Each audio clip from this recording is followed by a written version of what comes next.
मुंबई से सटे Vasai Virar city municipal corporation की जुरिडिक्शन में 41 अवैध इमारतें थी जिन्हें कोर्ट के आदेश के बाद डिमोलिश कर दिया गया। इस पूरे मामले में ईडी ने कथित रूप से मनी लॉन्ड्रिंग की जांच कर रही है और इसी मामले में पूर्व म्युनिसिपल कमिश्नर अनिल कुमार पवार समेत 4 लोगों को गिरफ्तार किया। हमारे साथ उनके वकील उज्जवल चौहान जी हैं, उनसे हम बात करेंगे। सर, क्या पूरा मामला ईडी के अनुसार ये है जिसमें उन्हें गिरफ्तार किया गया? ईडी के अनुसार मामला ये है कि जो 41 बिल्डिंग्स कंस्ट्रक्ट की गई थी उनमें से 4 एफआईआर लोगों पे जो फाइल की है वो that is considered as schedule offence. उसमें वो schedule predicate offence under section 20 आधार पर ईडी ने ईसीआईआर जो बोलते हैं फर्स्ट पॉइंट उन्होंने इनिशिएट किया है। अभी इसमें इम्पोर्टेंट फैक्ट ये है कि ये 4 एफआईआर में से 3 एफआईआर म्युनिसिपल कॉरपोरेशन ने फाइल की है। मतलब जिन लोगों पे अभी आरोप हो रहे हैं उन लोगों ने ही एफआईआर की है against the illegal construction. That is one thing and there are total 39 FIRs. इस संदर्भ में 41 बिल्डिंग्स के संदर्भ में कितनी एफआईआर थी? 39 एफआईआर्स पे टोटल 39 एफआईआर में से खाली 4 एफआईआर जो गुप्ता है उनके अगेंस्ट की जो एफआईआर है वो सिलेक्टिवली पिक के लिए, और ईडी के रिमांड में ये मेंशन है that mister Gupta is a former corporator from Bahujan Vikas Aghadi party. और बाकी जो 35 एफआईआर है उनके बारे में रिमांड रिपोर्ट साइलेंट है। तो ये जो है ये चीज़ चेरी पिकिंग बोलते हैं इसको, कि सिलेक्टिवली 4 एफआईआर पकड़ी गई, बाकी की एफआईआर छोड़ दी गई। अभी खाली ये 41 बिल्डिंग का मामला नहीं है, इसके अलावा जो ऑफिसर्स थे म्युनिसिपल कमिश्नर कॉरपोरेशन में उन्होंने टोटल 850 कंप्लेंट्स फाइल की है। उनमें से 206 क्रिमिनल कंप्लेंट्स हैं। किस संदर्भ में? Against the illegal constructions. जो ईडी मामला बता रही है कि इलीगल कंस्ट्रक्शन हुआ तो उसमें से प्रोसीड्स ऑफ क्राइम क्या निकलेगा? जो लैंड बेची गई, जो फ्लैट बेचे गए, जो कमर्शियल प्रीमाइसेस लोगों को बेचे गए, फिर जिन बिल्डर ने बेचे तो उनके हाथ में जो पैसा आया वो प्रोसीड्स ऑफ क्राइम होना चाहिए। तो खाली 4 एफआईआर के बारे में क्यों होना चाहिए? तो टोटल जितना बेचा गया उसके बारे में जो टोटल अमाउंट है वो होना चाहिए। दूसरी चीज़, अभी उन्होंने 5वीं एफआईआर कंसिडर की है। एक रेड्डी बोल के वहाँ के टाउन प्लानिंग ऑफिसर थे, डेप्यूटी टाउन प्लानिंग ऑफिसर। अभी उनके खिलाफ डीए की केस, डिसप्रोपोर्शनेट असेट की केस बनाई है। अभी वो डीए की केस और मनी लॉन्ड्रिंग की केस के बारे में खासियत है it exactly super impose with each other. अगर 23 करोड़ का डीए है तो मनी लॉन्ड्रिंग भी 23 करोड़ की होगी। 23 करोड़ 1 रुपए की नहीं हो सकती, और जिसके हाथ में डीए पकड़ा जाएगा उसके हाथ में ही मनी लॉन्ड्रिंग पकड़ी जाएगी। तो उससे जो मनी ट्रेल बनती है, layering, integration, projection as untainted money, वो बन नहीं सकती। तो वो जो 5वीं एफआईआर है वो मनी लॉन्ड्रिंग में बाकी जो ऑफिसर्स हैं या अनिल पवार साहब हैं वहाँ तक पहुँचने की संभावना शून्य है। तो 4 एफआईआर में जब कंस्ट्रक्शन हुआ वो 2009-2013 से 21 वो बोल रहे हैं, उस टाइम पे अनिल पवार साहब उधर कमिश्नर थे नहीं। जब कंस्ट्रक्शन हुआ तो कमिश्नर नहीं थे तो पैसे लेने का सवाल नहीं आता। जब एक कमिश्नर थे उन्होंने कंस्ट्रक्शन डिमोलिश किया, तो उस 4 एफआईआर में एक गिल्टी नहीं पकड़े जाते, और 5वीं एफआईआर में डीए की केस है इसलिए वो गिल्टी नहीं पकड़े जाते, इसलिए उनकी अरेस्ट इलीगल है।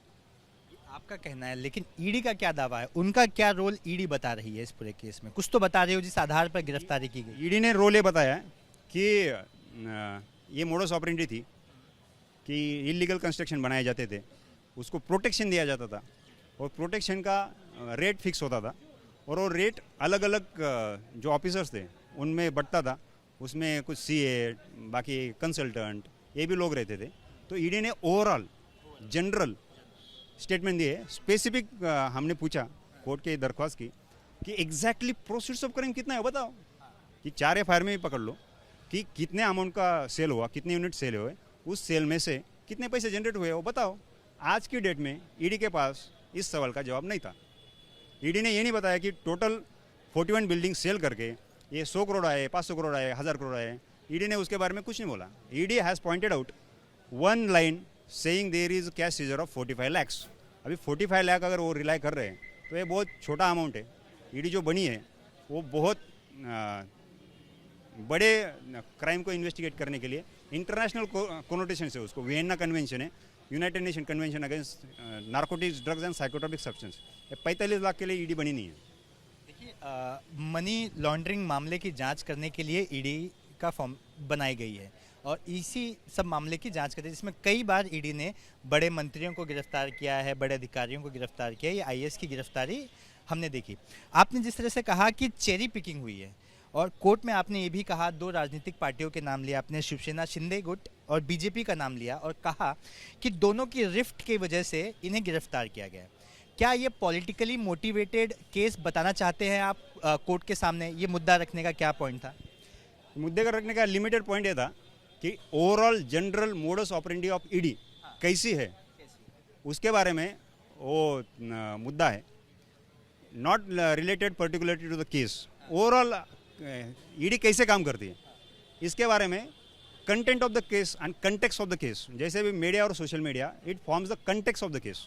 जो मीडिया में प्रेस रिलीज़ की, तो प्रेस रिलीज में ईडी ने सिलेक्टिवली एंड पर्पसफुली कुछ चीज़ें फैक्चुअली इनकरेक्ट बताई है। प्रेस रिलीज आएगा आपने दादा अभी ये क्यों करते हैं, ये मोडस ऑपरेंडी के तौर पे मैं एक्सप्लेन कर रहा हूँ। I am not explaining in modus operandi बता रहे हैं जो पॉलिटिकली मोटिवेटेड है। मैं इसे सीधे तौर पे कहूँ, आप मेरे मुंह में शब्द डाल रहे हैं। आपका कॉन्टेक्स्ट तो ये जो इशू है, overall general modus operandi of ED, उस केस में extraneous considerations do play role in the decision making process. इस कंटेक्स्ट में वो आर्गुमेंट था, not in the content of the case. मैं समझ गया, आप केस छोड़ दीजिए, लेकिन आप जो ओवरऑल बात कर रहे थे उनकी मोडस ऑपरेंडी की, क्या पॉलिटिकल पार्टी का नाम लेना मोडस ऑपरेंडी, कहीं आप दोनों को कनेक्ट करना चाहते हैं? As far as this case is concern, I don't want to connect. ये केस जहाँ तक ताल्लुकात रखता है, मैं कनेक्ट नहीं करना चाहता। As far as general modus operandi of the ED is concern, I don't want to enter in that risky zone. जहाँ तक वो कोनोटेशन मेरे क्लाइंट को हेल्प कर रहा है, I am only limited to that extent. Overall जो context है, ओवरऑल कंटेक्स, उसमें क्या होता है, कौन सी पार्टीज है, कौन सी पार्टी क्या, I don't want to enter in that risky zone as of no at least. आपने कहा रिस्की जोन, मैं आपसे मेरे सवाल बनाकर नहीं पूछ रहा हूँ। आपने जो कोर्ट में कहा, मैं उसे समझना चाह रहा हूँ, उसका कॉन्टेक्स्ट क्या था और क्या कुछ आपने कोर्ट में कहा था? At the cost of repetition I am saying कि general modus operandi of ED was quoted in the court. कि जैसे प्रेस रिलीज है, this is a modus operandi of character assassination. पहले बदनाम किया जाता है, फिर अरेस्ट किया जाता है। तो ये कैरेक्टर असैसिनेशन की जनरल मोडस ऑपरेंडी है और इसके एविडेंसेस है। फॉर एग्जांपल, अभी इसमें बताया गया है कि seizure of cash amounting to 1.33 crore apart from the large number of incriminating document devices in the nature of property in the name of relative benami Anil Pawar, then commissioner of VMCC, cash cheque deposit slip among other. अभी इसमें से ये लग रहा है कि पवार साहब के प्रीमाइसेस से 1,33,00,000 मिले हैं। मतलब this vagueness is use as a weapon.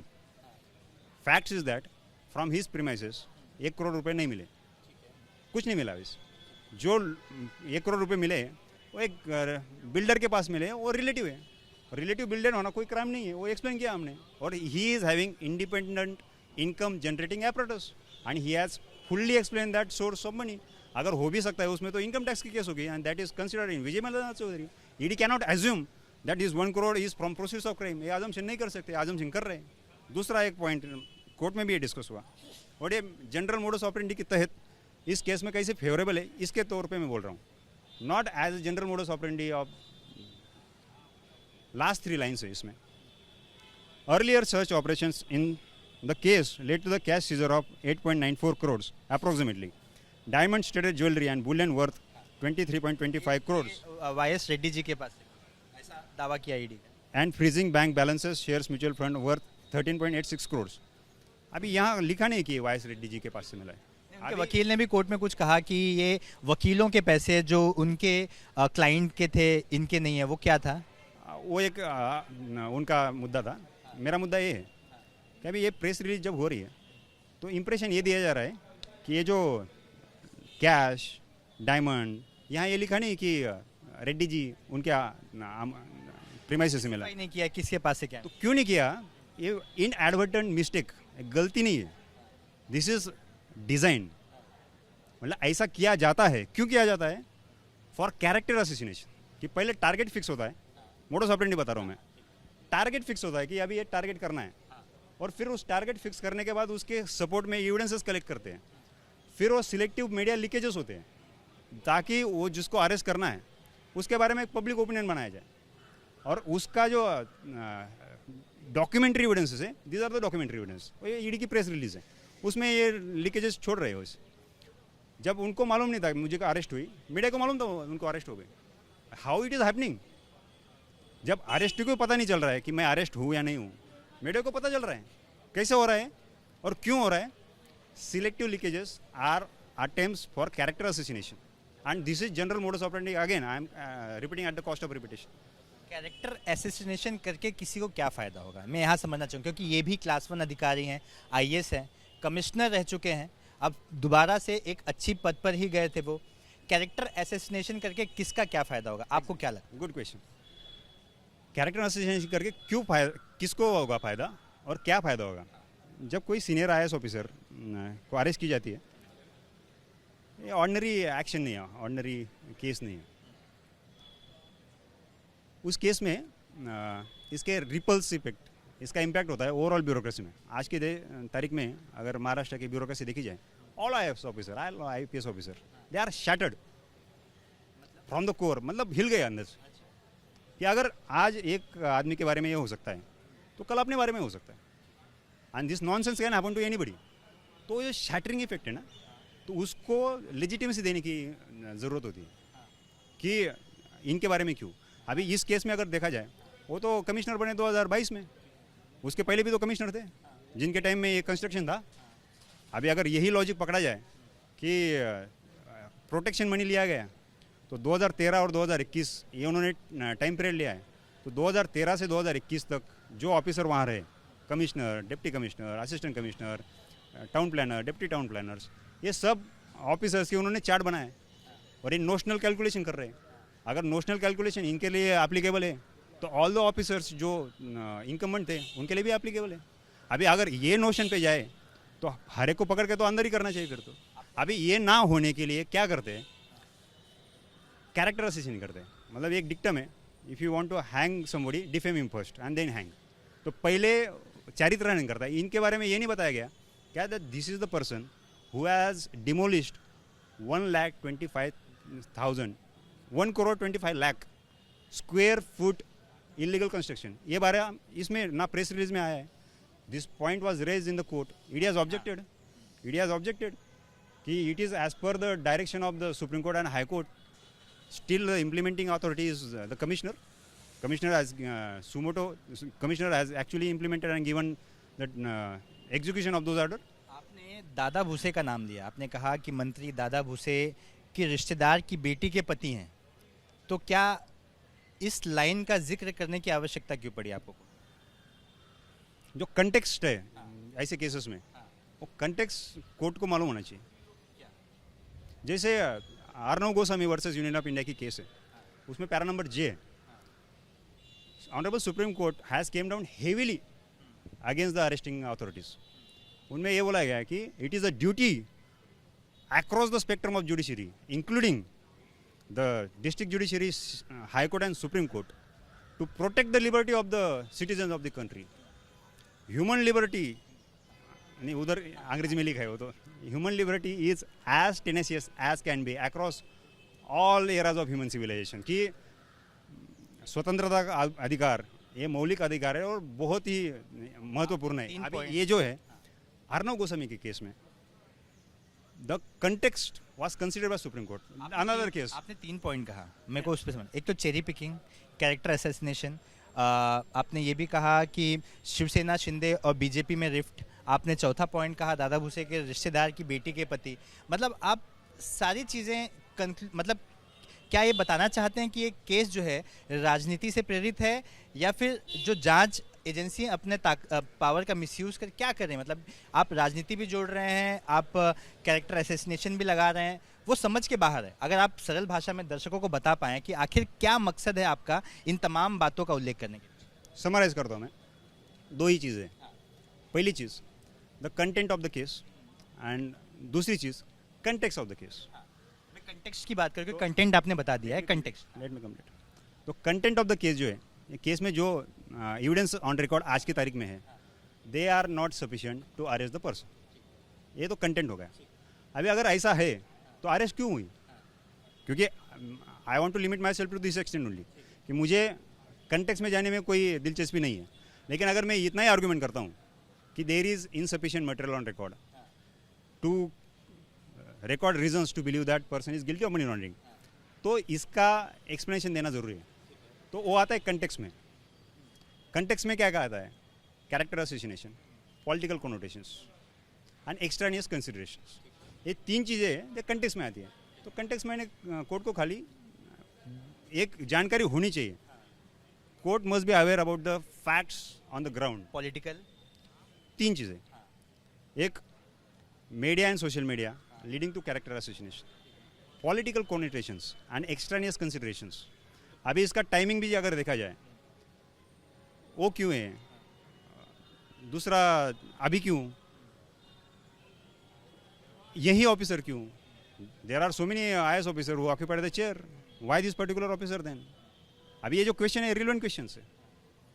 तो अगर बाकी ऑफिसर को छोड़ दिया जाता है, 39 FIR में से 4 FIR पकड़े जाते, 35 FIR छोड़ दिए जाते थे, तो इसके रीजंस होने चाहिए। That is extraneous consideration leading in the decision making process. अभी पॉलिटिकल चुनाव भी नज़दीक हैं, तो इन तमाम चीज़ों को कनेक्ट कर रहे हैं क्या? क्योंकि आप कुछ पॉइंट्स पकड़ रहे हैं, कुछ इंग्लिश में बता रहे हैं, मतलब कुछ डॉज करते नज़र आ रहे हैं मुझे। नहीं, डॉज करते नहीं। I don't want to be explicit in this regard. मैं, आप जो चाह रहे हैं कि ये नाम, नहीं रहा हूँ सर, आपने जो कहा वही मैं समझना चाह तो रहा हूँ। मैंने कैटेगरीली बताया कि कंटेक्स्ट एंड कंटेंट। आप बहुत टेक्निकल भाषा में चले जा रहे हैं, जो सरल भाषा में चाहिए वो टेक्निकल भाषा में बताएं। मेरा पर्पज़ जो है ना, एक तो जो अभी लोग अरेस्ट हुए उनको न्याय मिले, दूसरा ऐसी घटना वापस ना हो। ऑफिसर लोग हैं तो उनको जस्टिस मिले। ये जो ED without any material and merit in the case arrest करती है, ये बंद होना चाहिए। ये करने के लिए बाकी जो चीज़ें हैं, that is subsidiary, that is not main focus area. Camera Anil Pawar के साथ सूरज ओझा, ABP न्यूज़, मुंबई।